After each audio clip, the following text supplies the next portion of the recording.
connaissent pas Roger Ferlet. Il est directeur de recherche à l'Institut astrophysique de Paris, spécialisé, son sujet de prédilection, ce sont les planètes extrasolaires. Et comme Roger nous a déjà parlé à de nombreuses reprises des planètes, il m'a suggéré cette année de changer un petit peu. Et donc, il va vous parler du milieu interstellaire. Et de toute façon, quel que soit le sujet duquel Roger parle, il sait expliquer dans les termes les plus simples les choses les plus ardues. C'est l'une des rares conférences l'un des rares conférenciers qu'on a reçu et qu'on reçoit régulièrement ici, qui sait maintenir en haleine son auditoire du début à la fin de la conférence. Donc je ne doute pas que ceci fera exception, et donc je pense que ça va. Vous sortirez d'ici comblé comme on l'a été cet après-midi, sur l'exposé que Roger a fait sur les éléments de l'univers. Voilà, donc je laisse la parole à Roger et vous souhaite une bonne soirée.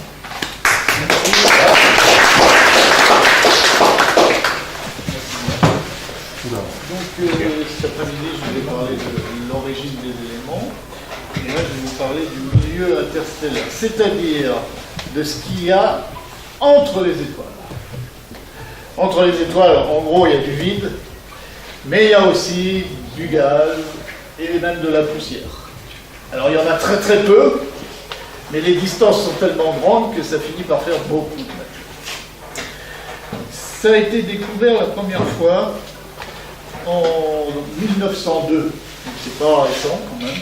En 1902, toujours grâce à la spectroscopie, M. Hartmann, vous voyez le genre de spectre qu'on faisait à l'époque, c'est pas de la bonne qualité par rapport à maintenant, mais il a quand même repéré dans le spectre une raie d'absorption, là, noire, qui correspondait à la raie K du calcium, qu'on connaît très bien au laboratoire. Il faisait ça vers une étoile, l'étoile Delta Orionis, une étoile brillante. Et voilà, donc ça c'est des spectres beaucoup plus récents. Vous voyez cette étoile, Delta Orionis, là, dans la région du doublet du sodium. Dylan, 5890 angstrom, 589 nanomètres. Cette étoile, vous voyez l'étoile, en fonction, à des époques différentes. Toutes les raies, cette grande raie là par exemple, qui est une raie stellaire, fabriquée à la surface de l'étoile, vous voyez qu'elle varie en longueur d'onde, en vitesse. Et la raie du sodium, elle est fixe. Hartmann, en 1902, il s'est dit, cette raie, elle est fixe, alors que les autres raies qui sont dues à l'étoile se bougent. Ça veut dire que cette raie-là, elle n'est pas fabriquée dans l'étoile, mais ailleurs. Voilà, et donc ça c'est l'origine, et comme ailleurs ça ne pouvait être entre l'étoile et nous, c'est l'origine du milieu interstellaire. C'est à partir de cette époque-là, on dit, entre les étoiles, il y a quand même du gaz. Il observait avec ce télescope-là à Potsdam, en Allemagne. Alors comment maintenant ça se manifeste, la matière interstellaire, la poussière interstellaire, le gaz et la poussière? Ça se manifeste d'une façon que vous connaissez peut-être. Si vous regardez les étoiles, il y a ce qu'on appelle le rougissement des étoiles.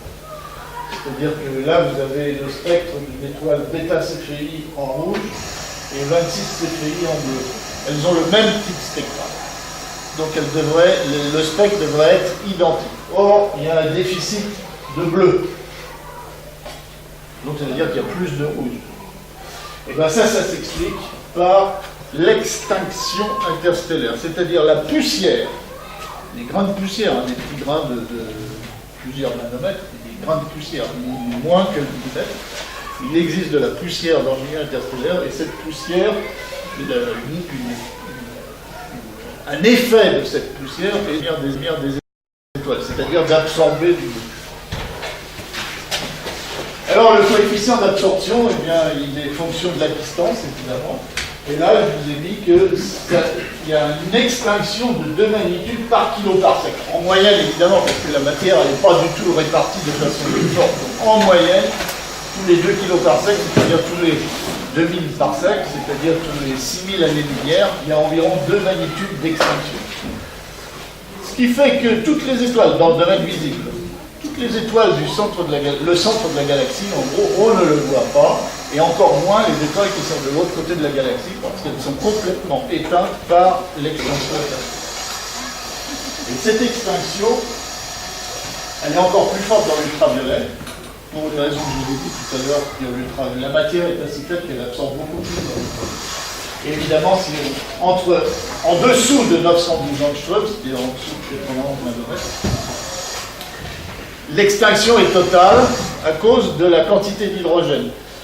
Tous les photons qui sont avec des longueurs d'onde plus petites que 912 angstroms sont absorbés par l'hydrogène, les rayons de Banach et compagnie. Et 912 angstroms jusqu'à la photoionisation, l'ionisation du photone. Et si vous faisiez une photographie du ciel à une longueur d'onde par exemple de 900 angstroms, ça serait noir. Ça serait complètement noir parce que tout est absorbé par l'hydrogène. Alors, ça c'est au-dessus de la spectroscopie, mais de la spectroscopie à très large bande, c'est-à-dire c'est de la spectrophotométrie.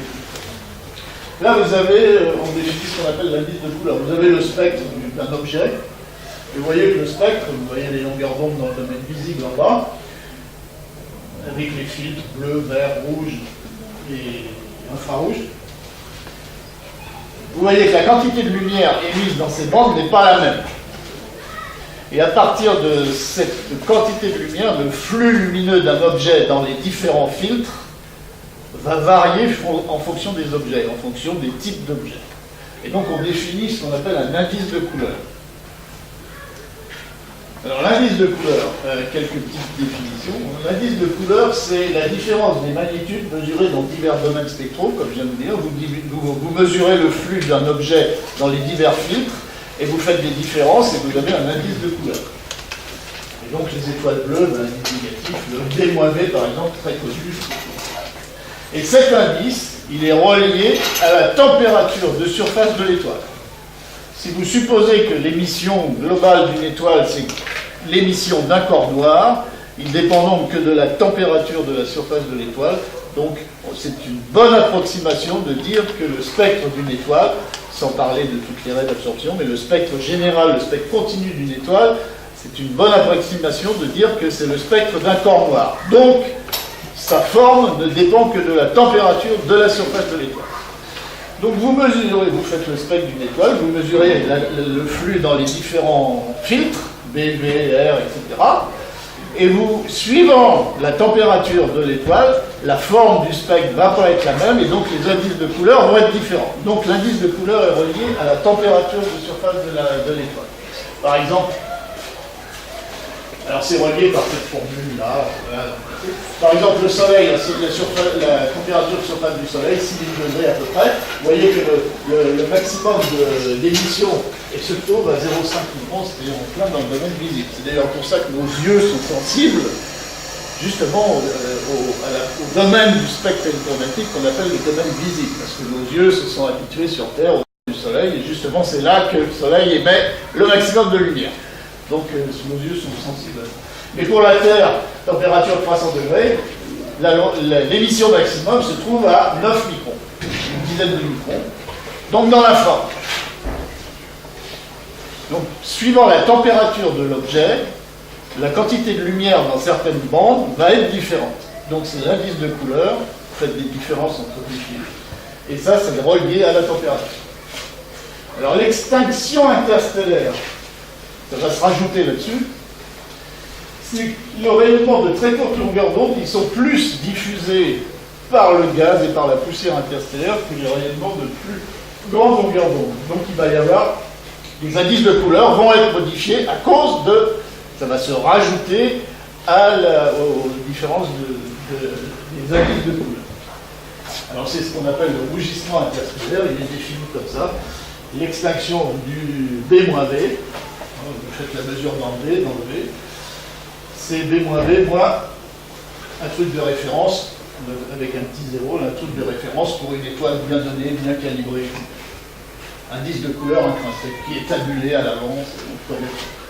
Et alors vous voyez que cette extinction interstellaire, dans le visible, l'extinction en magnitude, c'est à peu près 3 fois ce facteur-là, et dans l'ultraviolet, dans l'UV lointain, c'est 11 fois. C'est beaucoup plus absorbé dans l'UV, c'est pour ça que dans l'UV, le rayonnement est très absorbé, et donc on ne voit pas loin dans l'ultraviolet. On voit beaucoup plus loin dans le visible, mais pas encore assez pour voir les étoiles de l'autre côté de la galaxie. Alors que dans l'infrarouge, alors là on voit extrêmement loin, y compris le centre de la galaxie, etc. L'infrarouge traverse la poussière. Alors d'où ça vient cette extinction?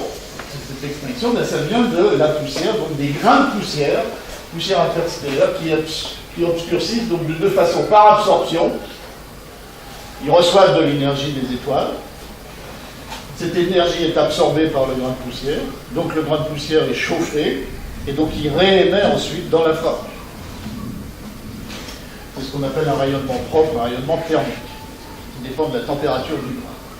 Et les poussières obscurcissent aussi par diffusion, c'est-à-dire que quand ils reçoivent un rayonnement, ils changent la direction de propagation de la lumière. Donc c'est un peu matérialisé là. Voilà. Vous voyez l'extinction, le rougissement, voilà, c'est moins intense. Et puis là, la diffusion, ben, c'est renvoyé ailleurs, dans une autre direction. Mais moins intense, évidemment. Alors cette diffusion, il y en a plusieurs sortes qui dépendent de la taille de la poussière. Alors là, grosso modo, vous voyez, quand les poussières sont de l'ordre de l'atome, ça s'appelle changement de direction de la lumière, ça s'appelle une diffusion relais, c'est une absorption qui est peu efficace, mais qu'on mesure. Quand les grains sont de la taille de la longueur d'onde ou inférieure, ça devient très efficace. Et puis là, quand c'est indépendant de la longueur d'onde, ce sont des grosses poussières, l'absorption est aussi importante. Donc, en mesurant tout ça, on a une information sur la taille des grains. Toujours l'origine de l'extinction. Alors, ben ça c'est ce que je viens de dire, en gros, vous voyez des grains de taille de l'ordre de 0,1 micron, on les voit dans le visible, etc. Dans l'infrarouge, ils ont des bandes.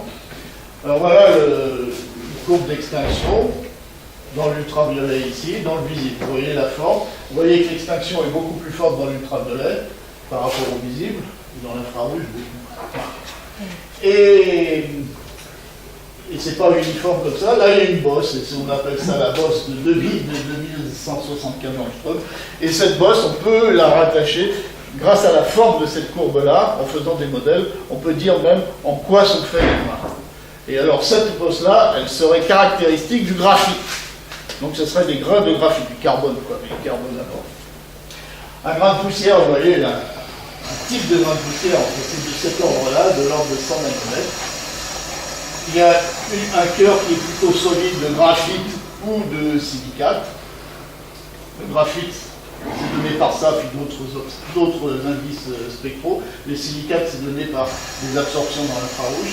Et puis c'est entouré de la glace, parce que tout ça, c'est dans un milieu très froid, et donc il y a de la glace. Il y a un type de grain qu'on appelle, qui est intéressant, parce qu'on les appelle des hydrocarbures aromatiques polycycliques, PAH. Et en gros, c'est du pétrole, quoi. Enfin, c'est du genre pétrole. Donc il y a plein de pétrole, on parlait d'énergie tout à l'heure, mais on pourrait en trouver plein là aussi. Et alors les grains, ben voilà. Voilà, le nombre de grains, c'est de l'ordre de 10-13 par centimètre cube. C'est-à-dire qu'il y a un grain dans un cube de 200 mètres de côté. C'est pas beaucoup. Hein. Un grain d'une centaine de nanomètres dans un cube de 200 mètres de côté. Seulement des cubes de 200 mètres, on peut en mettre des milliards et des milliards et des milliards, ce qui fait que finalement, il y a beaucoup de grains. Vous pouvez développer un petit peu les hydrocarbures polycycliques, là, aromatiques polycycliques, qu'on retrouve dans des météorites, justement. Oui. Mais développer, c'est-à-dire... nous dire ce que c'est d'un peu plus c'est des chaînes d'atomes de carbone et d'hydrogène, les uns côté des autres. Des hydrocarbures, c'est-à-dire des carbones, hydrogène, avec des liaisons, et il y en a plein comme ça qui sont des hydrocarbures. Aromatiques, je dis parce que... Aromatiques. Parce qu'ils sont...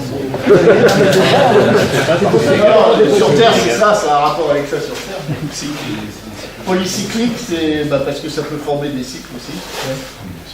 Donc ça c'est comme le benzène par exemple.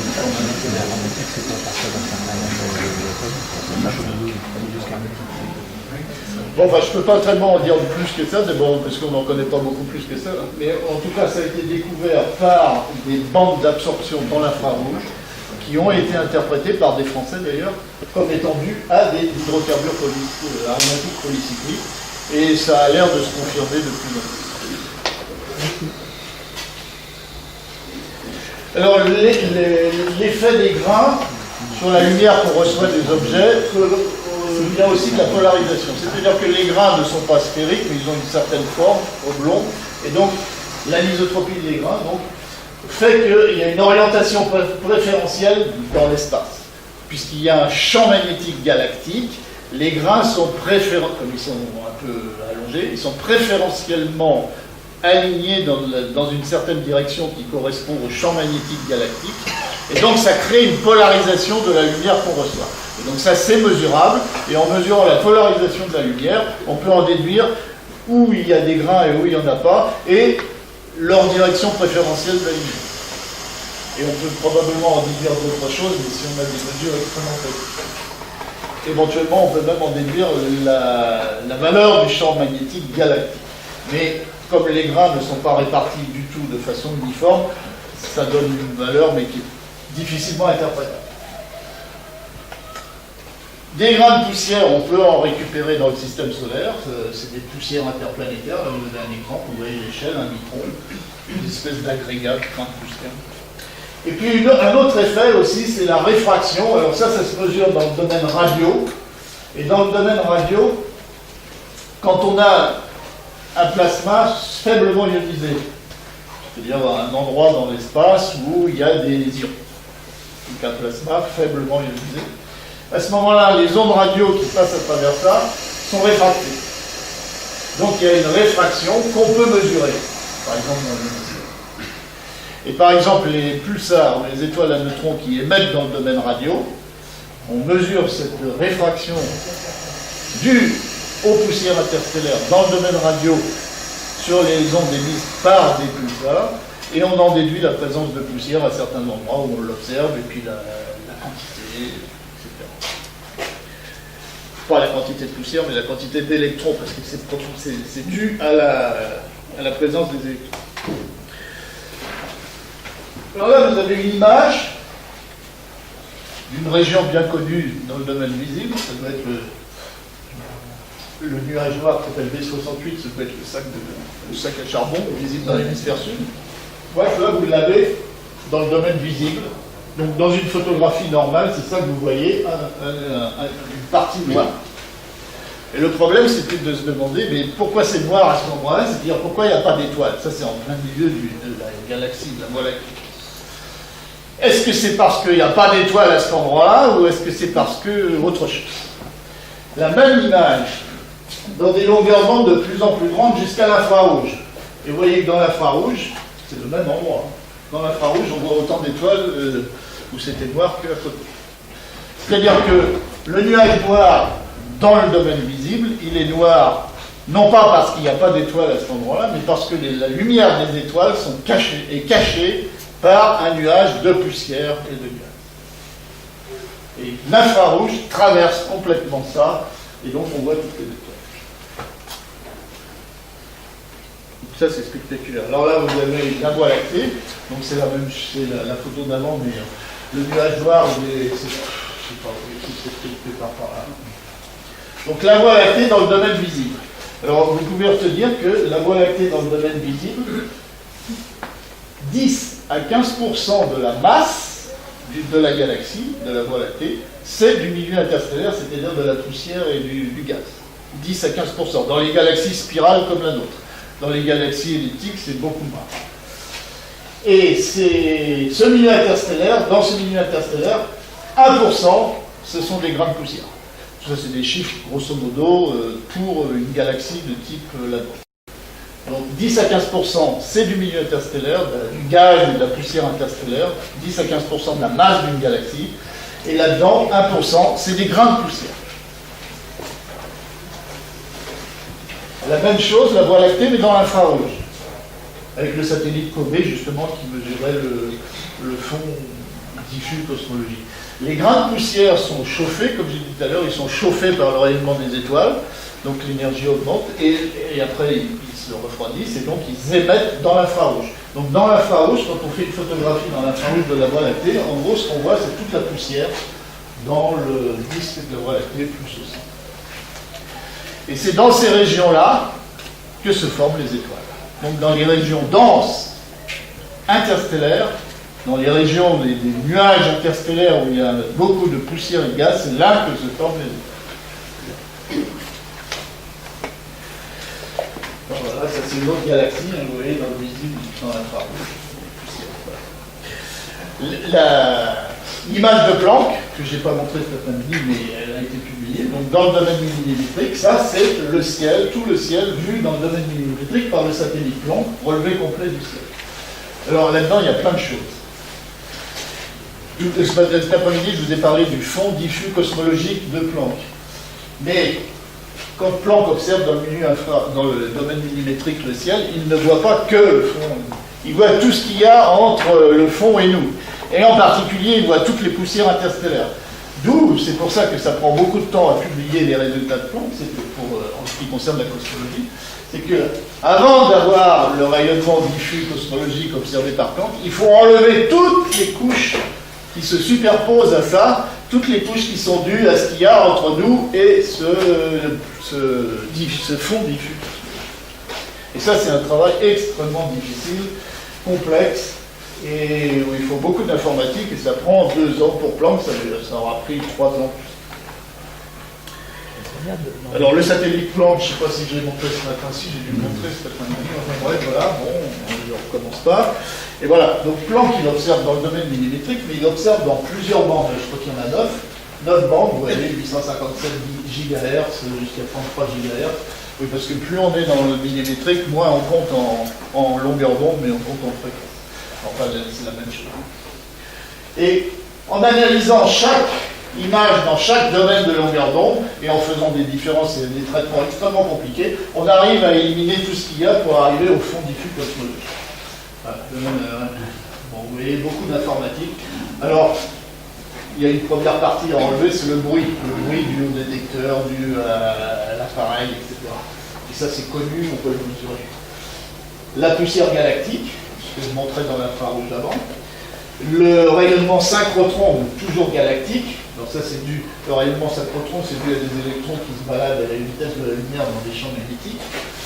Le rayonnement de freinage galactique, c'est un autre phénomène qui se passe avec les poussières. Les sources extragalactiques après, et une fois qu'on a enlevé tout ça, on trouve le fond diffus cosmologique. Donc c'est pas du tout simple, mais ils y arrivent très bien maintenant. Alors là, vous avez des images, tout ça c'est la Voie lactée. Notre galaxie, la Voie lactée, dans différents filtres, enfin dans différentes bandes de longueur d'onde. Le domaine visible, il est là. Tout ça, c'est ce qu'on voit sur les photos normales dans le visible. Et puis là, par exemple, vous avez dans le domaine des rayons gamma, les rayons X, le proche infrarouge, le COBE, le IRAS de l'infrarouge un peu plus lointain, dans le domaine de l'hydrogène moléculaire, la radio, etc. 21 cm ou 408 MHz. Et c'est grâce à ça qu'on peut avoir un maximum d'informations sur la Voie lactée, exactement comme pour les étoiles. Ce qu'on enseigne aux étudiants maintenant, ce n'est pas de se spécialiser sur un objet, mais c'est de observer un objet dans toutes les longueurs d'onde possibles, de façon à ne rater aucune source d'information.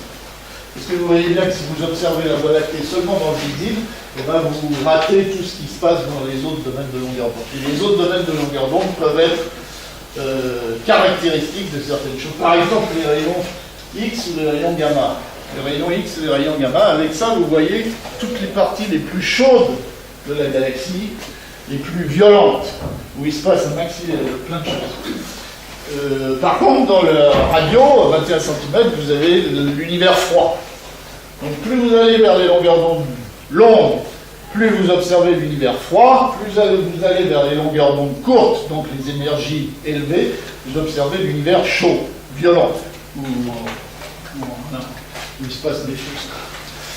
Et donc il faut observer dans toutes les longueurs d'onde possibles. Alors les rayons gamma, par exemple, je vous ai parlé tout à l'heure, cet après-midi, je vous ai parlé des réactions de spallation, c'est-à-dire les réactions des noyaux d'hélium qui cassent des atomes de carbone, d'oxygène du milieu interstellaire. Quand cette spallation se produit, ça émet du rayonnement gamma. Donc quand on fait l'image de la galaxie dans le rayonnement gamma, eh bien on voit les endroits où il y a ces réactions de spallation. Mais on voit aussi d'autres choses, c'est pour ça que c'est un peu plus compliqué que ce que je dis, mais c'est la façon de procéder. Alors voilà, là je crois que j'ai un exemple, voilà. Vous avez l'image de la Voie lactée en rayon gamma à 1,8 mégaélectronvolts. Cette longueur d'onde, c'est une énergie mais c'est comme une longueur d'onde, est caractéristique de l'aluminium 26, de l'isotope 26 de l'atome d'aluminium. Quand vous observez cette longueur d'onde-là, vous voyez l'aluminium 26. Vous voyez l'image de la Voie lactée. Et après, on fait une autre image. Alors là, à 53 GHz, c'est-à-dire dans le domaine radio, voilà l'image de la Voie lactée à cette longueur d'onde-là, qui est caractéristique de ce qu'on appelle l'émission free-free, c'est-à-dire des électrons qui se baladent, des électrons libres. Et ça, c'est caractéristique, c'est typique des étoiles de type Wolf-Rayet ou des supernovae. On sait par ailleurs donc que ces étoiles-là, elles émettent à cette longueur d'onde. Alors vous comparez les deux, il y a quand même une forte corrélation entre les deux. Et donc on en conclut que les étoiles de ce type-là sont à l'origine de l'aluminium 26 qu'on observe dans la Voie lactée. Et donc c'est en faisant des tas de comparaisons comme ça qu'on arrive à avoir les informations et à comprendre de mieux en mieux les choses. Alors maintenant je vous parle des densités. Donc la matière interstellaire, je vous ai dit, à peu près 10% de la masse de la Voie lactée. À l'intérieur de ça, il y a à peu près 1%, c'est de la poussière. Mais c'est réparti de façon très non uniforme. Par exemple, les densités. Il y a des endroits où, dans l'espace interstellaire, où les densités sont de l'ordre de 1 atome par centimètre cube. C'est-à-dire extrêmement peu. C'est beaucoup plus vide que le vide le plus poussé qu'on est capable de faire sur Terre. Mais il y a des endroits où ça peut monter jusqu'à des millions d'atomes par centimètre cube. Donc vous voyez que la densité elle est extrêmement différente d'un endroit à l'autre. Puis il y a des endroits où ça peut descendre encore pire, hein, c'est 0,001 atomes par centimètre. C'est pratiquement vide, il n'y a vraiment rien. Seulement des centimètres cubes, il y en a tellement, il y en a des milliards et des milliards que ça finit par faire de la matière. Alors ces endroits-là, on les appelle internuages parce que visiblement c'est pas des nuages, c'est entre des nuages interstellaires. Les endroits où la densité est la plus élevée, c'est ce qu'on appelle des nuages absorbants ou même des nuages moléculaires. Donc c'est des endroits où la densité est suffisamment grande pour qu'il y ait des molécules, et c'est dans ces endroits-là que se forment les étoiles. Et puis intermédiaires, les nuages d'hydrogène, etc. Bah oui, là c'était une petite comparaison. Hein. Vous voyez, dans l'air qu'on respire, là, il y a 10 puissance 19 molécules par centimètre cube. Donc vous voyez que le milieu interstellaire, c'est vide. Seulement les espaces sont tellement grands que ça fait beaucoup d'air. Ah oui, puis là, c'est rigolo, là, vous lisez ça. J'avance de 1 mètre, je viens de pousser un nuage absorbant de 27 000 km3. Un cube de 27 000 km de côté. Rien qu'en avançant d'1 mètre. Voilà. Vous voyez, enfin, donc le milieu interstellaire, grosso modo, on peut dire que c'est vide. Sauf que les distances étant tellement grandes, ça finit par faire beaucoup de matière. Pour les températures, c'est la même chose. C'est distribué de façon très inhomogène. Bon, alors là, en plus, c'est en anglais, donc je ne sais pas comment traduire tout ça, mais en gros, on considère, enfin, les modèles de milieu interstellaire considèrent que le gaz interstellaire peut exister sous 5 phases thermiques différentes, ou 5 régions différentes de températures différentes. Alors il y a par exemple les nuages moléculaires, où on trouve beaucoup d'hydrogène moléculaire, ou de molécules, ou d'autres molécules. Ce sont des endroits, des nuages où la densité est grande, plus de 1000 atomes par centimètre cube, mais les températures très petites. Vous voyez, de l'ordre de 10 à 20 Kelvin. Donc ça, c'est les nuages froids, denses, où vont se former des étoiles, observables dans les longueurs d'onde longues, radio, infrarouge. Et puis, par ordre de température, vous voyez les régions qu'on appelle cold de trou de million, donc où les températures sont de l'ordre de 80 à 100 K, et les densités de l'ordre de 50 par centimètre cube. Et puis là, on arrive dans des milieux 8000 K, 0,5 par centimètre cube, et puis là, des milieux encore avec densités différentes, températures différentes, 6-12 000 K. Et puis, il y a le milieu chaud, ionisé, qu'on observe dans les rayons X, donc, ou avec l'arrêt d'absorption de l'oxygène 6, c'était de l'oxygène 5 fois ionisé, où là les densités sont extrêmement faibles, mais les températures extrêmement élevées, 1 million de degrés. Et puis la poussière. Alors maintenant, je vais vous passer en revue ces différents endroits, très rapidement en fait. Alors il y a déjà ce qu'on appelle les nébuleuses brillantes. Donc ça, on fait des magnifiques photos avec ça. Et ben, par exemple, les Pléiades, ce qu'on appelle des nébuleuses par réflexion. C'est-à-dire qu'elles sont illuminées par la lumière qu'elles reçoivent des étoiles jaunes qui émettent beaucoup en ultraviolet. Donc des nébuleuses par réflexion. Et la nébuleuse d'Orion, le même genre pour le bleu, et puis pour le rouge, c'est une catégorie après. Il y a ce qu'on appelle les nébuleuses brillantes, région H2, donc nébuleuse d'Orion. Vous voyez dans le visible là, et puis dans l'infrarouge. L'infrarouge qui passe à travers, et dans le visible, vous voyez dans la visible. Alors ces nébuleuses brillantes région H2, ce sont des nébuleuses qui émettent des raies spectrales. Donc on appelle ça des nébuleuses émissibles, produisent de la lumière, évidemment grâce à l'énergie qu'elles reçoivent d'étoiles, parce qu'à l'intérieur du milieu interstellaire, il n'y a pas de source d'énergie, ça vient toujours des étoiles.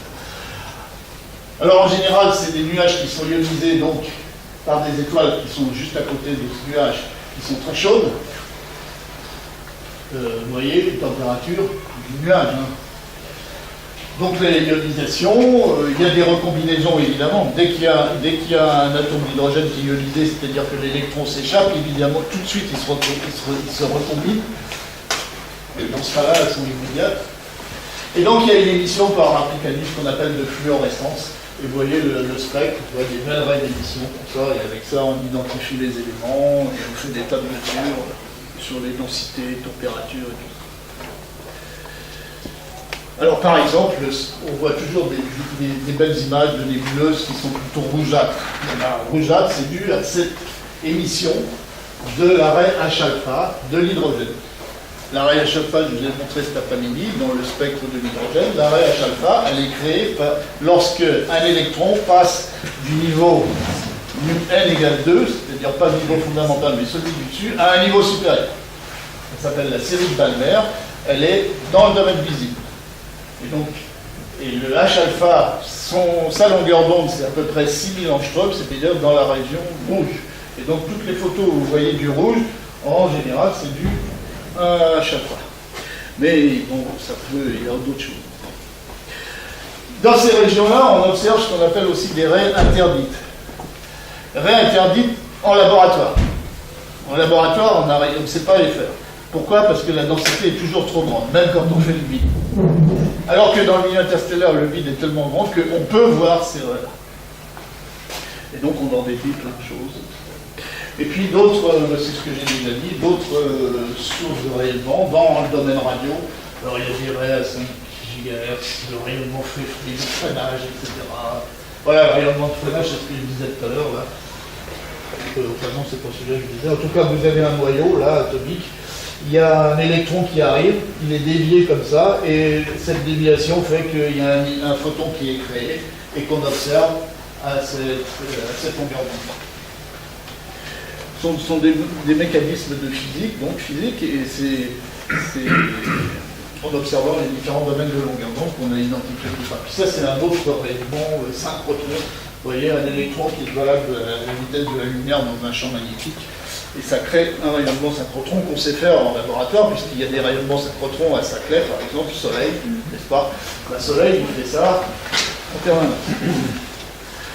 Les régions H1. Les régions H1, c'est donc des régions qu'on appelle des nuages diffus. Donc ce n'est plus des nébuleuses émissibles, c'est des nuages un peu plus denses, vous voyez, jusqu'à 10 atomes par centimètre. Les chiffres que je mets, c'est des ordres de grandeur. Avec des températures de 100 à 1000 K.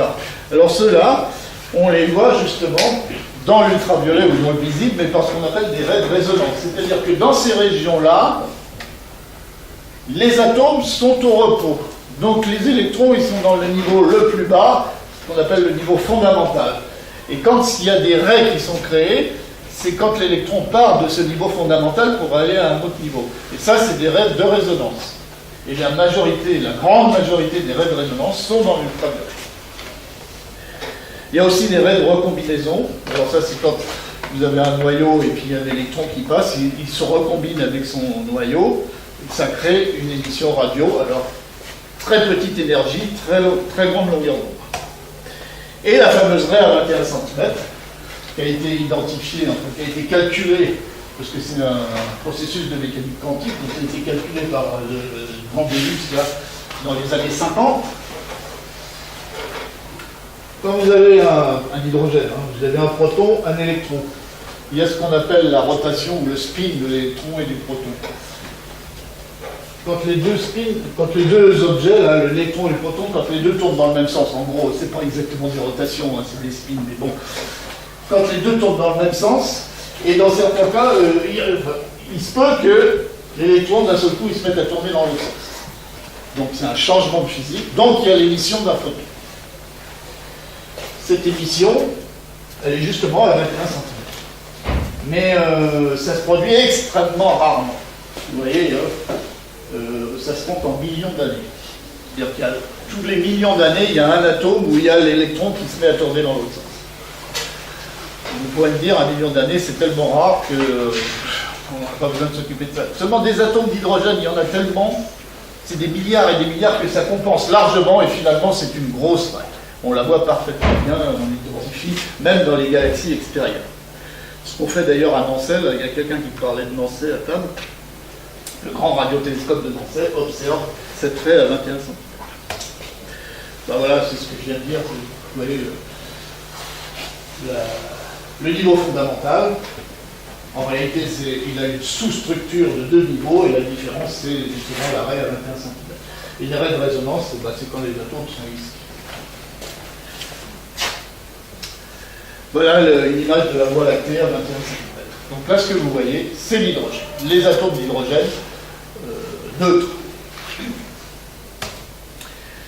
Une autre catégorie d'objets dans le milieu interstellaire, c'est les nébuleuses obscures, les nuages moléculaires. Donc c'est des régions encore plus denses. Vous voyez, 10 puissance 3, 10 puissance 5 atomes, encore plus froides, de l'ordre de 10 K. Alors, dans ces nuages-là, il y a de l'hydrogène moléculaire. Enfin, l'hydrogène n'est plus sous forme neutre, mais est sous forme moléculaire. Et il y a d'autres molécules, et tout ça, on les observe parfaitement bien dans le domaine infrarouge, millimétrique, radio. Par exemple, la molécule CO est parfaitement bien observée à 2,6 mm. Il y a plein de télescopes qui font ça. Alors voilà un exemple de nébuleuse obscure, nuages moléculaires, ce qu'on appelle les globules de Bock. Vous voyez les parties sombres, là, très très noires, là, c'est vraiment des endroits très denses de poussière, et c'est dans ces endroits-là que se forment les étoiles. C'est-à-dire qu'à un moment donné, si cette partie sombre, là, noire, est suffisamment grosse, elle s'effondre sous l'effet de son propre poids, et il y a une étoile qui... Un autre exemple, le nuage noir qu'on appelle Barnard 86. Encore un autre exemple, une espèce de serpent, nébuleuse obscure B70, serpent de Barnard. Bon, il y en a plein d'exemples comme ça. Ça, c'est donc les régions les plus froides, les plus denses, observables dans les longueurs d'onde les plus longues. Voilà la carte de la Voie lactée dans la longueur d'onde caractéristique de la molécule CO. Oui. Alors évidemment, la Voie lactée, c'est toujours, on voit toujours le disque, et il y a une concentration vers le centre. Là, ce que vous voyez, c'est donc la molécule CO dans les régions, pas dans les étoiles, mais dans le milieu interstellaire et dans les régions du milieu interstellaire les plus froides et les plus denses. Ça, c'est un zoom sur la partie centrale, et le centre galactique est là, et puis là, on voit. Non, en faisant toutes ces cartes dans ces longueurs d'onde différentes, on arrive à cartographier parfaitement bien la Voie lactée et à différencier les différents processus physiques qu'il peut y avoir d'un endroit ou à un. Alors, dans ces endroits-là, on détecte des molécules, toujours dans le domaine radio ou millimétrique. Là, vous avez la liste de toutes les molécules qui ont déjà été détectées. Il y en a plus de 100, y compris des molécules complexes. Vous voyez le nombre d'atomes, là. Il y a, enfin, bon, on a même détecté des comment ça s'appelle, des acides aminés, enfin, pas la vie, hein, mais des briques de la vie. ou l'alcool éthylique aussi, il y a beaucoup d'alcool éthylique, l'eau bien sûr, il y en a partout. Voilà, donc c'est dans ces endroits-là, les molécules interstellaires, c'est dans les endroits froids, denses, où va se former des étoiles. Où vont se former des étoiles. Alors je reviens sur les raies d'absorption interstellaire. Ben, c'est ce que je l'ai déjà dit cet après-midi, mais comment on fait pour les mesurer? Donc raies de résonance, c'est-à-dire des raies qui sont dues à des électrons qui partent du niveau fondamental pour aller vers un autre niveau plus élevé.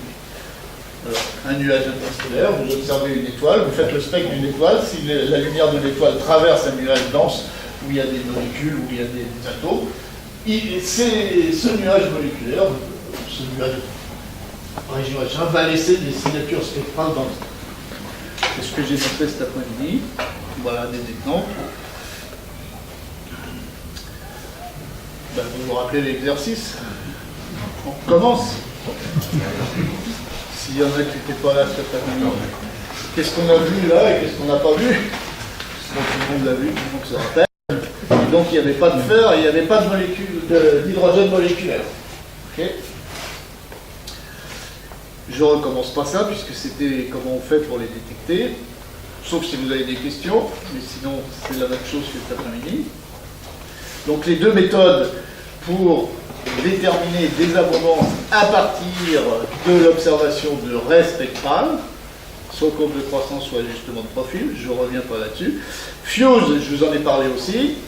Alors pourquoi fuse? Parce qu'on voulait observer dans l'ultraviolet lointain, justement parce que c'est là qu'il y a la majorité, la grande majorité des raies de résonance, en particulier celle de deutérium, mais celle de l'hydrogène moléculaire, etc. Ça, je vous ai montré ça aussi. Cette petite rotation qui est un peu spectaculaire. De l'azote. Il va y avoir des choses nouvelles là. Ah, vous voulez revoir ça, je suis sûr, évidemment.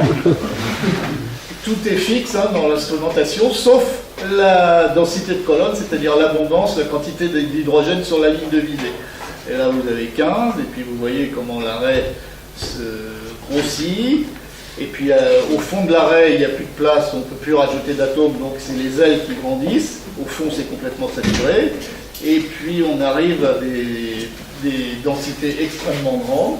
Alors ça, dans l'ultraviolet, quand on a une densité comme ça dans l'ultraviolet, on ne peut pas du tout voir ça à l'autre bout de la galaxie, c'est que pour des étoiles proches, suffisamment brillantes, puisque là, il y a tellement d'absorption que... Voilà. Alors, quand on fait ces mesures dans les nuages interstellaires, on fait ces mesures d'abondance de différents éléments, on peut arriver à construire ces schémas-là, c'est-à-dire en mettant l'abondance qu'on compare à l'abondance solaire, pour avoir une comparaison. Donc, l'abondance, vous voyez l'abondance des différents éléments, en fonction du potentiel d'ionisation de ces éléments-là, de la première ionisation, ou en fonction de ben là c'est encore la même chose, d'essayer qu'est-ce qu'il y a de différent là.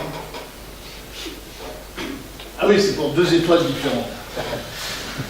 Donc ça c'est fait pour une étoile qu'on appelle au micropère, et puis ça c'est pour une autre étoile, Zeta Ophiuchi. Là c'est une étoile, vous voyez le B-B c'est 0,3, c'est une étoile déjà là, bien rougie, mais qui est suffisamment brillante pour être parfaitement bien observable. B-B 0,3, c'est-à-dire que dans l'ultraviolet, c'est 10 fois ça, ça fait 3 magnitudes de... Alors vous voyez que l'abondance des éléments, ou si vous voulez la sous-abondance, c'est-à-dire on mesure l'abondance et on compare à l'abondance solaire. Et on s'aperçoit qu'il y a une sous-abondance des éléments dans le nuage interstellaire. C'est-à-dire qu'il manque des atomes. Il y a une sous-abondance. Dans le gaz interstellaire, c'est ça, quand on fait de la spectroscopie, c'est du gaz, on parle du gaz. Donc dans le gaz interstellaire, le nuage interstellaire, il y a une sous-abondance des éléments, de certains éléments. Il y en a qui sont presque pas sous-abondants, par exemple, et puis d'autres qui sont très sous-abondants. Qu'est-ce que ça veut dire? Il manque des atomes. Ils sont partis où? Eh bien, c'est ceux qui sont dans la poussière, justement. Et donc c'est en faisant ces différences d'abondance, vous mesurez l'abondance dans le gaz interstellaire, vous mesurez l'abondance, vous comparez à l'abondance solaire, vous trouvez qu'il y a une sous-abondance. Abondance solaire, ça veut dire abondance cosmique, hein, c'est une abondance de comparaison. Vous trouvez qu'il y a une sous-abondance, et les atomes qui manquent, ils sont justement dans la poussière. Et c'est comme ça qu'on arrive à trouver la composition chimique de la poussière. Et vous voyez que tous les éléments ne sont pas sous-abondants de la même façon, mais comme par hasard, ceux qui sont le plus sous-abondants, calcium, aluminium, titane, c'est justement les éléments réfractaires. Donc ceux qui sont dans la poussière. Bon, ça, vous l'avez vu, peut-être que vous allez le revoir, mais c'est la différence entre un milieu interstellaire où il y a peu de matière, peu de gaz et encore moins de poussière, un milieu interstellaire où il y a beaucoup de gaz et beaucoup de poussière, vous voyez la quantité de vrai, mais on arrive à se débrouiller avec ça. Ok. Donc l'idée générale du milieu interstellaire, c'est ce que je disais aussi cet après-midi, l'idée générale c'est ce qu'on appelle le cycle de la matière interstellaire. C'est-à-dire que entre les étoiles, il y a des régions où, qu'on appelle des nuages, où il y a concentration de gaz et de poussière. Et si cette concentration est suffisante, et si le nuage dans son ensemble est suffisamment massif, à un moment donné, avec une perturbation extérieure, il peut s'effondrer sur lui-même. En s'effondrant, c'est ce que je disais tout à l'heure, en s'effondrant, la pression au centre augmente. Si la pression augmente, la température augmente, comme quand on monte un vélo. Mais le nuage continue à s'effondrer. Donc au centre, la pression continue à monter, donc la température continue à monter. À un moment donné, on arrive à 10 millions de degrés, les réactions de fusion thermonucléaire s'enclenchent, l'étoile est née.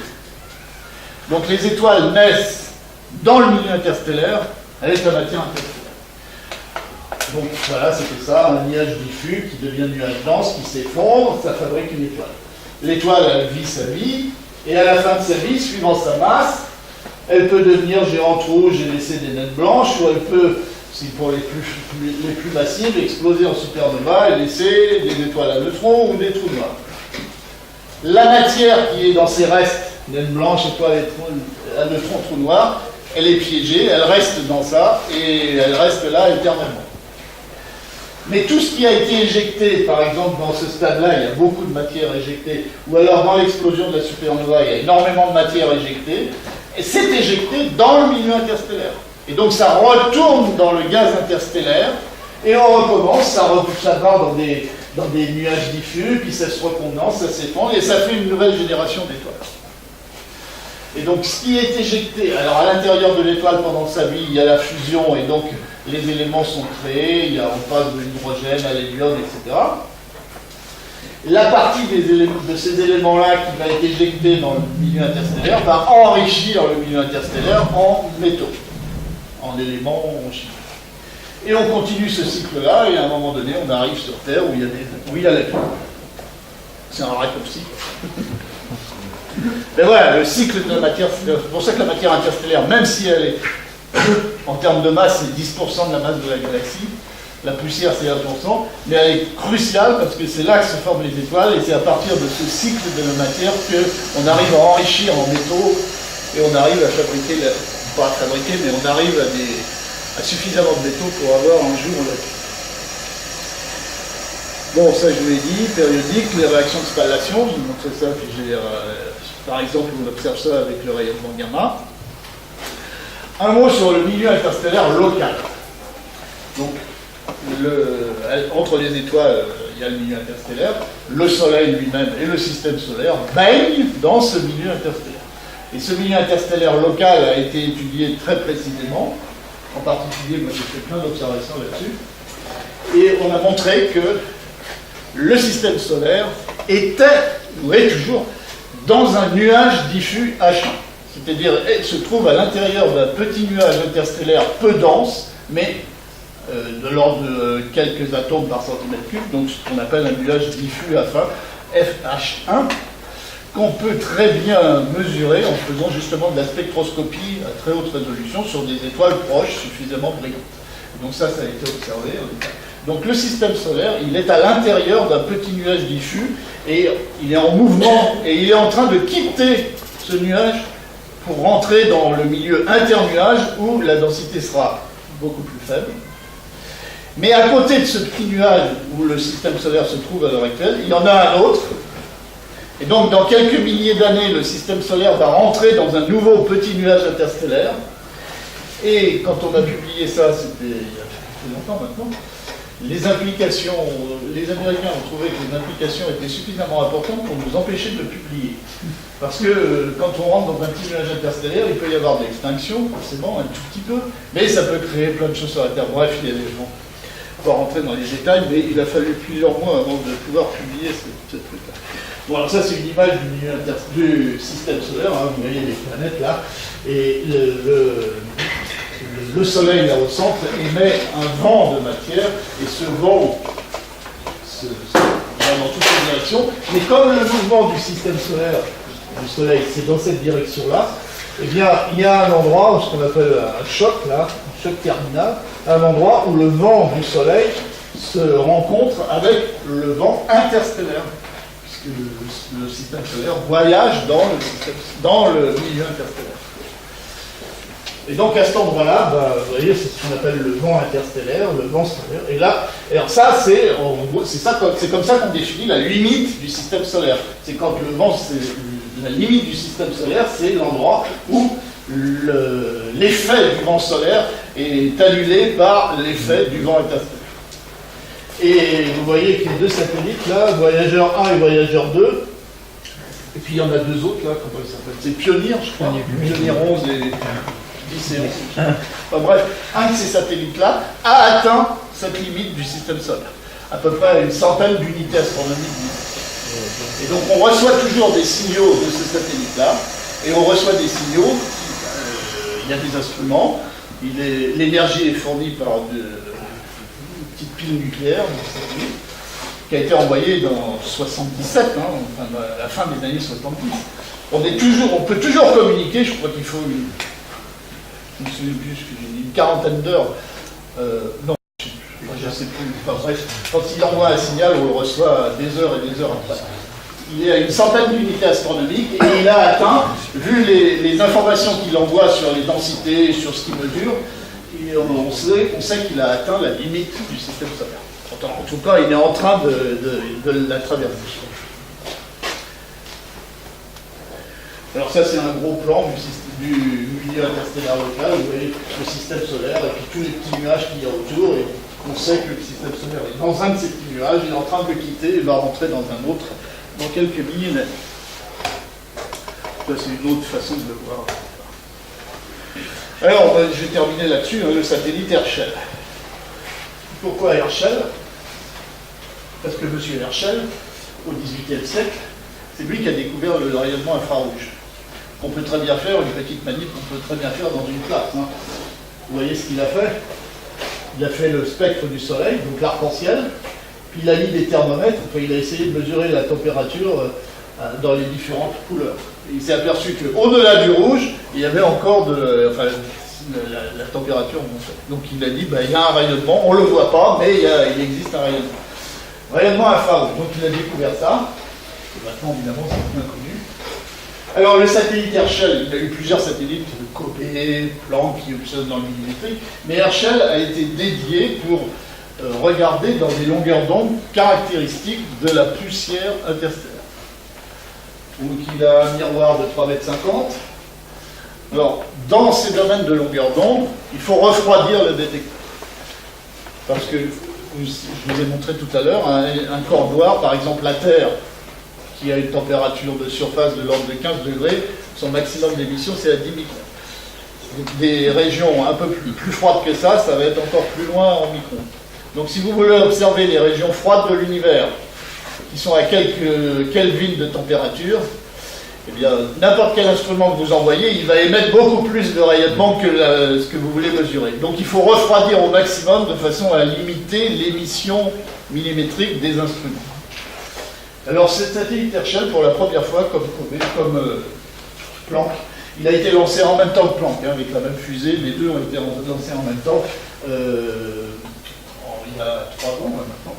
Et il est aussi, évidemment, en orbite autour du point L2, donc à 1,5 million de kilomètres d'ici. Et donc, il a été refroidi à moins 271 degrés Celsius. Et donc, ça, c'est une prouesse. Parce que pour atteindre ces températures-là, C'est pas de l'azote liquide, c'est de l'hélium liquide. Avec une transformation hélium 3, hélium 4, c'est extrêmement difficile à mettre en œuvre et il fallait faire ça dans l'espace. Donc l'Agence spatiale européenne sait faire ça maintenant, pour Planck et pour Herschel. Donc il a plusieurs instruments, il a 3 instruments, vous voyez, dans toutes les bandes de longueur d'onde dans lesquelles il observe, et grâce à ça, on peut déterminer des tas de formations. Alors là, c'est des belles images, quelques images du satellite Herschel. Donc ça, c'est un globule de Bock. Donc tout à l'heure, je vous ai montré un globule de Bock, c'était noir, et c'était dans le domaine visible. Là maintenant, on est dans le domaine infrarouge, donc c'est très brillant, parce que c'est plein de poussière. Donc les régions les plus brillantes, dans le domaine visible, ça serait noir. Mais là, c'est très brillant, parce qu'on est dans le domaine où on peut observer la poussière. Donc un globule de Bock. Là, c'est des filaments de poussière dans un nuage interstellaire.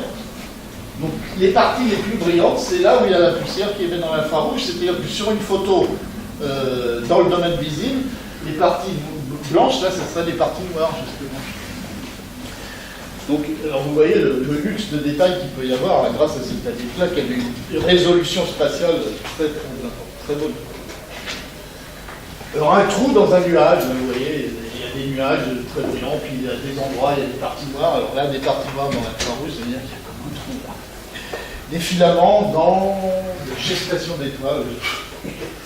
Enfin bref, c'est les parties les plus denses, les plus froides, où il y a des molécules, et c'est dans ces filaments-là que se forment des étoiles. C'est ce qu'on appelle les cocons d'étoiles.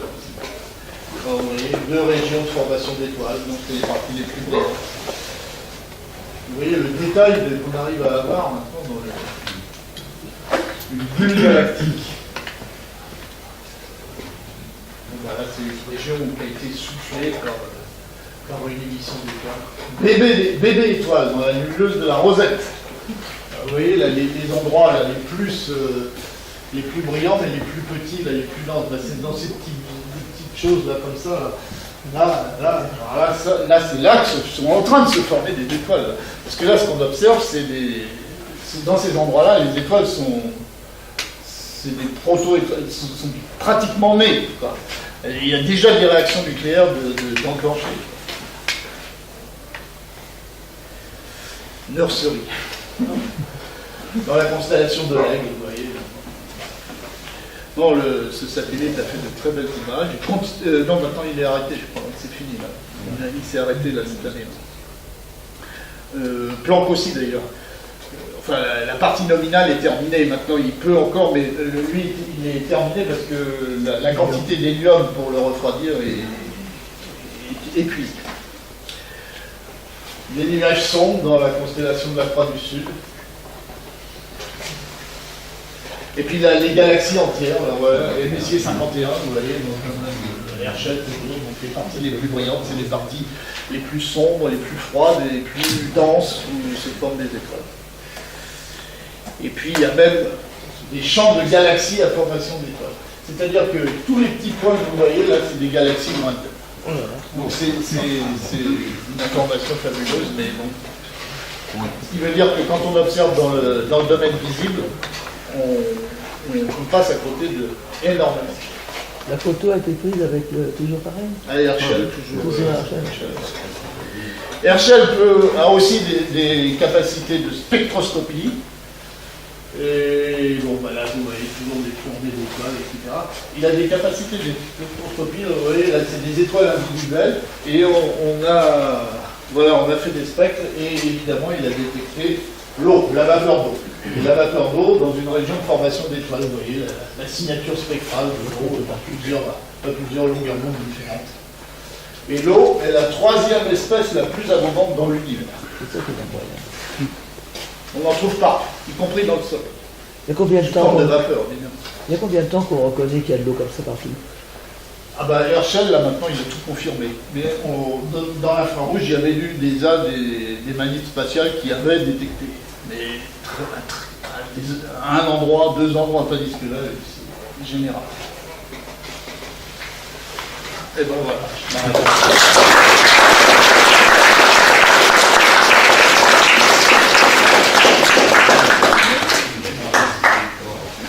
Mais oui. des belles images de l'Herschel.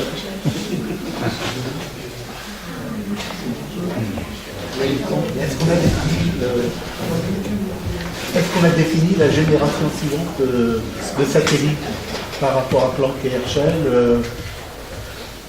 Est-ce que c'est défini? Est-ce que c'est en cours de définition? Les gens qui travaillent sur Planck, ils ont évidemment l'idée d'un satellite qui va prendre la suite, mais pour l'instant, il n'y a rien d'engagé. C'est pas qu'il n'y a pas d'argent, mais on ne peut pas faire que de l'infrarouge. Il y a ceux qui observent en rayons X, ils ont envie d'avoir un satellite, ceux qui observent dans l'ultraviolet aussi, donc il y a une concurrence de tous les domaines de longueur d'onde, donc l'Agence spatiale européenne, il faut qu'elle gère ça. Donc, maintenant, ils ont eu de l'infrarouge, peut-être que le prochain ne sera pas dans l'infrarouge. Alors le prochain, c'est dans 2 mois. Hein. Le prochain satellite lancé par l'Agence spatiale européenne, c'est Gaïa dans 2 mois ou 3 mois, si tout se passe bien.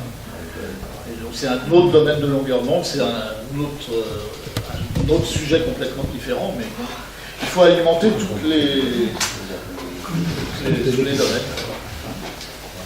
Cet après-midi, vous aviez montré un spectre avec de raies de l'hydrogène et puis une toute petite bosse relative au deutérium. Oui. Et j'y repense compte tenu du rôle très particulier du deutérium dans la formation des nucléides depuis l'origine de l'univers. Oui. Or, sur cette photo de cet après-midi, la toute petite bosse, elle était, bosse en creux, elle était assez large.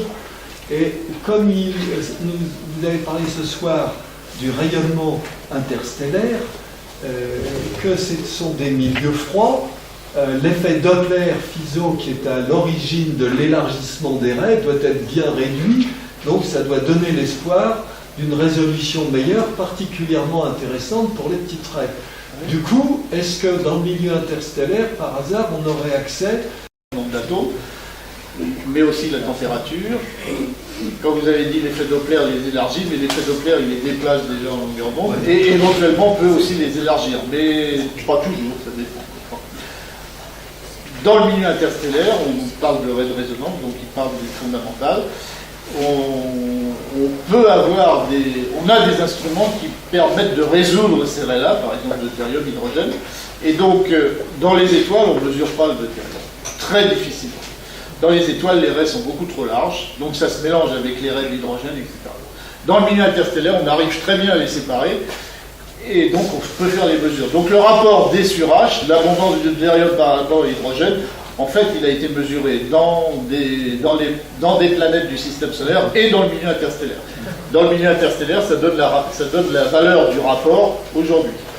Dans les planètes, ça donne la valeur du rapport il y a 4,5 milliards d'années, et dans les quasars, ça donne la valeur du rapport il y a des milliards d'années. Alors, quelle est la valeur D sur H? C'est de l'ordre de 10-5. Alors après, il y a des débats à savoir si c'est 0,9, 1, 1, 1, 1, 2, ça, alors, bon, il y a plein de débats là-dessus, mais grosso modo, c'est de l'ordre de 10-5, le rapport D sur H interstellaire.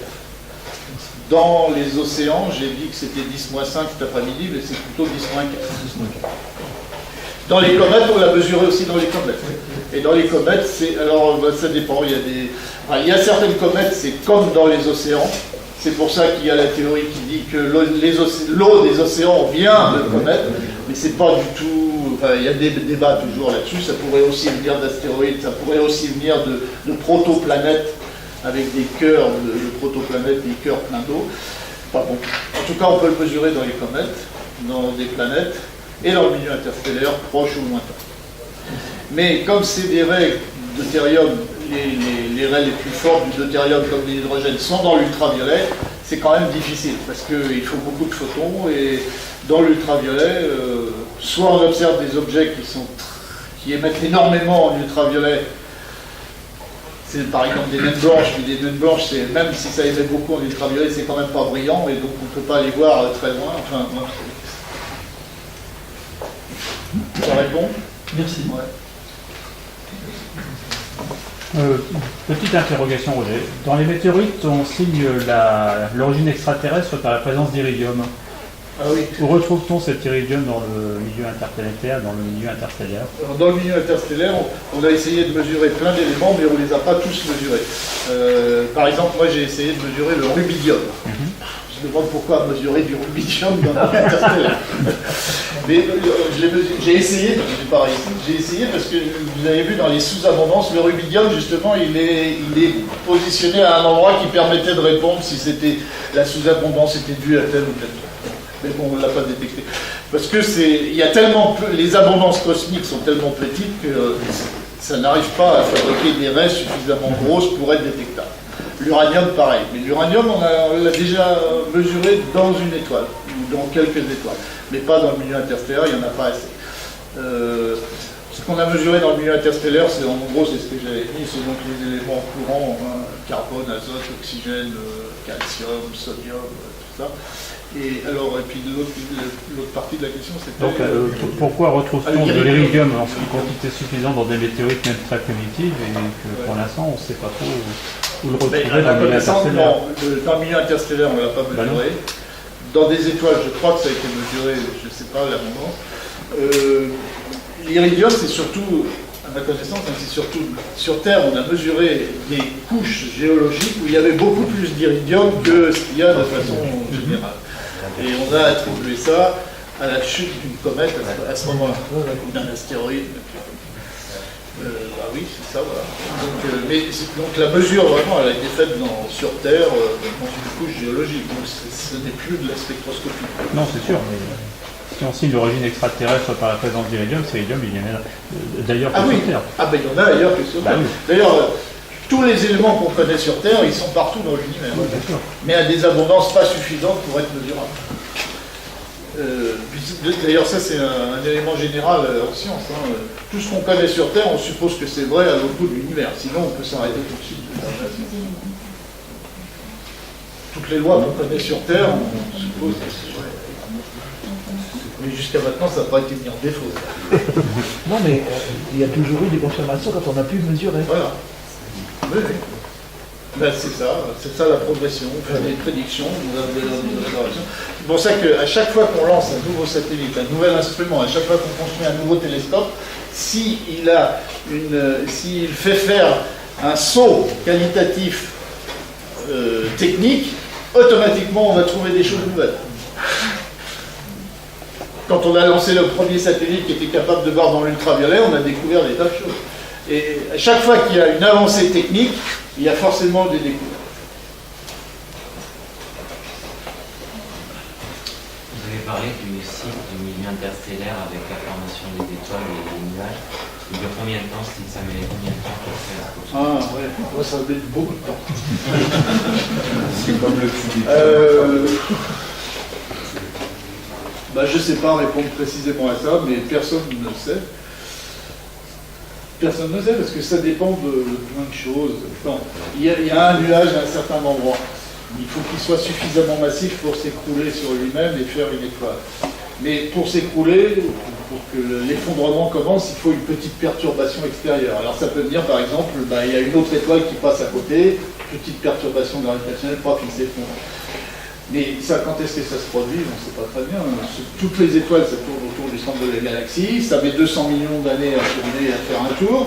Donc, l'ordre de grandeur, c'est des centaines de millions d'années. Mais bon, je ne peux pas donner un chiffre précis.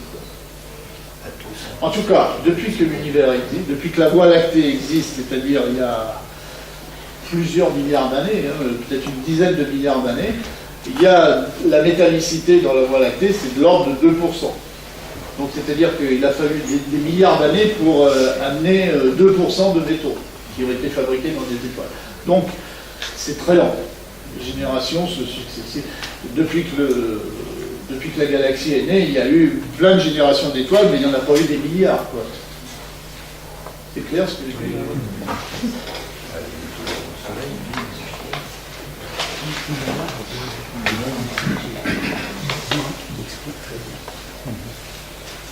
Vous avez bien dit que la galaxie met 200 millions d'années à faire un tour. Un objet dans la galaxie, tout ce qui existe, ça tourne autour du centre de la Voie lactée, et ça met en gros 200 millions d'années. Y compris la poussière, y compris l'environnement intergalactique. y compris la poussière. Ah, tout ce qu'il y a tout ce qu'il y a dans la Voie lactée, la définition de la Voie lactée, c'est que tout ce qui est dans la Voie lactée est lié gravitationnellement. Donc tout tourne autour du centre. Donc les nuages, tout, c'est pour ça que de temps en temps le système solaire rentre dans un nuage. Et on pourrait même expliquer des extinctions d'espèces parce qu'on est rentré dans un gros nuage interstellaire. Bon, on ne sait pas le faire ça, mais c'est pas impossible. Oui, mais justement, si on rentre dans un nuage, c'est que le nuage n'est pas entraîné de la même manière que pas de la même manière que le Soleil. Si on rentre dans un nuage, ils sont à peu près au même endroit et donc ils sont à peu près à la même vitesse. Mais enfin, il y aura des perturbations. Donc 200 millions d'années. Ce qui est intéressant au point de vue de la vitesse, par exemple, on peut mesurer la vitesse des objets qui tournent, les étoiles, les nuages, etc., en 21 cm. On mesure la vitesse des objets, leur vitesse de rotation autour du centre de la galaxie.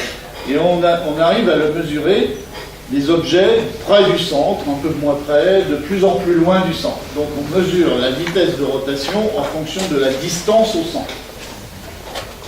D'accord ? La vitesse de rotation en fonction des objets, en fonction de leur distance, les objets. Près du centre, moins près, le Soleil, plus loin, etc. Si c'était une rotation keplérienne, comme le système solaire, on devrait voir une vitesse qui diminue avec la distance.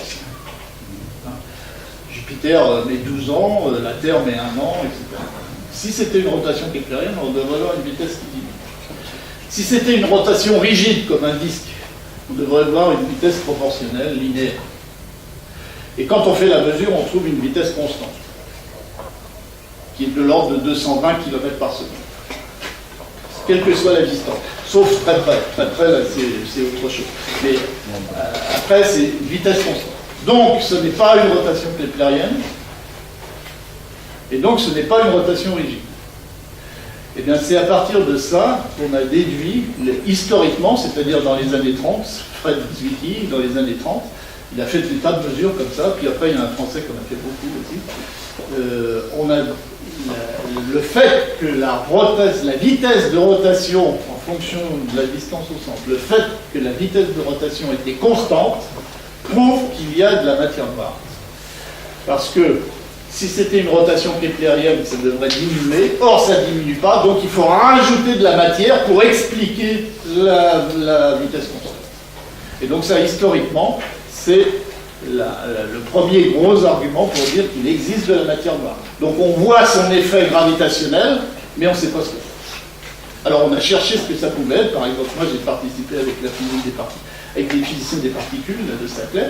On a fait le projet Eros, c'est-à-dire si cette matière noire était sous forme d'objet compact, trop petit pour être vu, massif pour expliquer la matière noire, mais compact et petit, donc invisible, qui n'émettent pas de lumière, si c'était sous cette forme-là, alors, quand je regarde des étoiles dans les nuages de Magellan, à l'extérieur de notre galaxie, je mesure la luminosité des étoiles à l'extérieur de la galaxie, et si, dans le halo de notre galaxie, il y avait suffisamment de petits objets compacts massifs pour expliquer la matière noire, à ce moment-là, la lumière des étoiles devrait être amplifiée par effet de micro-lentille gravitationnelle. Alors, je ne peux pas on passera encore une heure là-dessus, mais un effet calculé par Einstein en 1936, il avait publié ça dans la revue Science en disant « J'ai fait un petit calcul rigolo, mais on n'a aucune chance de jamais le voir. » Moins de 50 ans après, on l'a détecté. L'effet de micro-lentille gravitationnelle, si la matière noire était sous cette forme-là, on aurait dû la détecter. On a fait l'expérience, ça a duré 5 ou 10 ans, on n'a pas détecté. Donc, entre parenthèses, c'était une manip qui a donné un résultat négatif. Mais ce résultat négatif prouvait que la matière noire n'était pas sous forme baryonique, c'est-à-dire sous forme de la matière telle qu'on la connaît. Donc le résultat négatif était aussi important qu'un résultat positif. Voilà, donc cette mesure ça n'a rien à voir avec la poussière interstellaire, mais enfin cette mesure de la vitesse de rotation dans la galaxie, de la Voie lactée, ou puis dans d'autres galaxies, en fonction de la distance au centre, qui est constante, prouve qu'il existe de la matière noire. Pas de l'énergie noire, on se parle de matière noire, c'est-à-dire de la matière qui a un effet gravitationnel, mais qu'on ne voit pas, qui n'émet pas de lumière. Alors, qu'est-ce que c'est? Ce n'est pas de la matière sous forme normale, avec des atomes, des protons et des neutrons. C'est autre chose. Quand vous parlez de vitesse, c'est une vitesse linéaire, c'est pas une vitesse angulaire. Non, c'est une vitesse linéaire. Ça veut dire que plus près, ça tourne plusieurs fois, alors que plus loin, ça tourne. Ah non, c'est la vitesse constante. C'est la vitesse constante. Quelle que soit la distance, on mesure toujours la même vitesse. Linéaire. Une vitesse de rotation. Une vitesse angulaire. Qu'est-ce que vous avez vu? Si ça fait 360 degrés, son descend par... Ce qu'on mesure, d'abord, c'est la vitesse radiale par effet Doppler. Donc, c'est la composante du vecteur vitesse sur la ligne de visée. Donc, ce qu'on mesure sur le spectre, directement sur le spectre, c'est la projection du vecteur vitesse sur la ligne de visée. C'est pas une vitesse angulaire constante, parce qu'une vitesse angulaire constante, ce serait la rotation d'un seul. Ça, il a Voilà. Je repose une question. Alors, je ne suis pas physicien, j'espère que j'arriverai à me faire comprendre sur ma question. Au niveau du spectre, se pourrait-il que la matière noire corresponde à un élément du spectre qu'on ne connaît pas encore? Alors, ça voudrait dire la matière noire laisse une signature spectrale, donc un spectre, mais on n'arrive pas à l'identifier. Oui. Est-ce qu'on a imaginé cette hypothèse? Est-ce que c'est possible? Oui, toutes les hypothèses. Enfin, pas toutes, parce que visiblement, on ne sait pas la réponse. Mais ça, il existe des absorptions interstellaires non identifiées. Ça, c'est vrai. Mais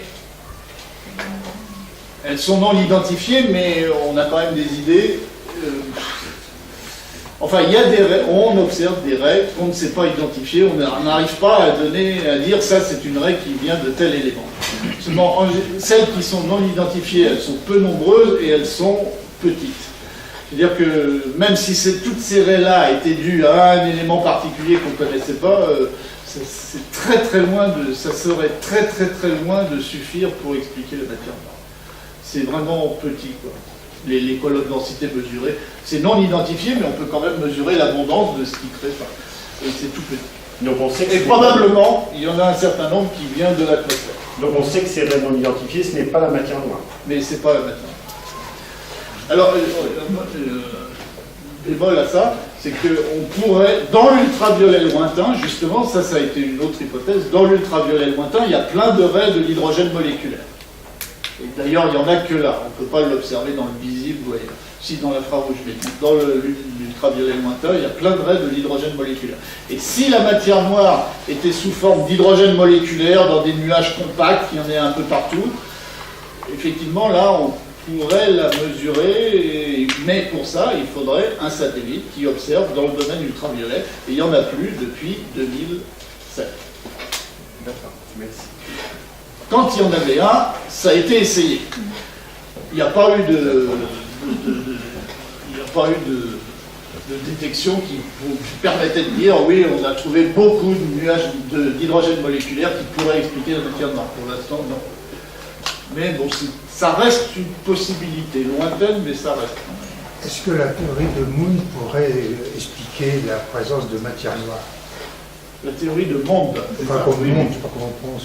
Alors la théorie de Monde, c'est un monsieur Monde qui a dit, je ne connais pas le détail, mais il modifie la loi de gravité telle qu'on la connaît d'Einstein. Il fait une petite modification de cette loi de gravité, et il essaye, avec cette modification, avec une nouvelle loi, donc, il essaye d'expliquer les observations, comme on fait dans n'importe quelle science. Il essaye d'expliquer. Et effectivement, il arrive en modifiant un petit peu... Alors, la modification, je ne peux pas vous dire ce qu'elle est, hein, mais en modifiant un peu la loi de gravité, il arrive à expliquer la vitesse constante des courbes de rotation dans les galaxies. Et donc, modifier la loi de gravité, on pourrait expliquer cette vitesse constante sans matière noire. Puisqu'il n'y a plus besoin de matière noire, puisqu'on modifie la loi de gravité de façon à ce que ça explique. Alors évidemment, il explique d'autres choses. En modifiant cette loi, il arrive à expliquer, à rendre compte d'autres observations. Seulement, c'est un peu... Les gens ont du mal à y croire, enfin, les théoriciens ont du mal un peu à y croire, parce que c'est quand même ad hoc. Je modifie de façon à pouvoir expliquer ce que j'observe.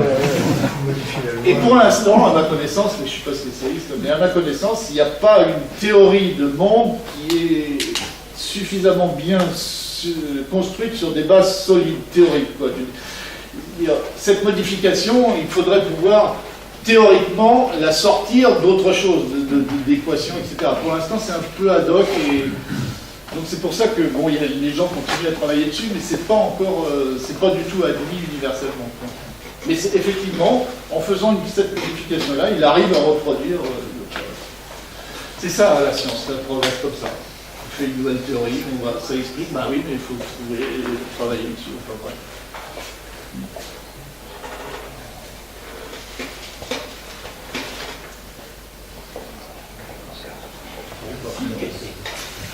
Merci. Merci.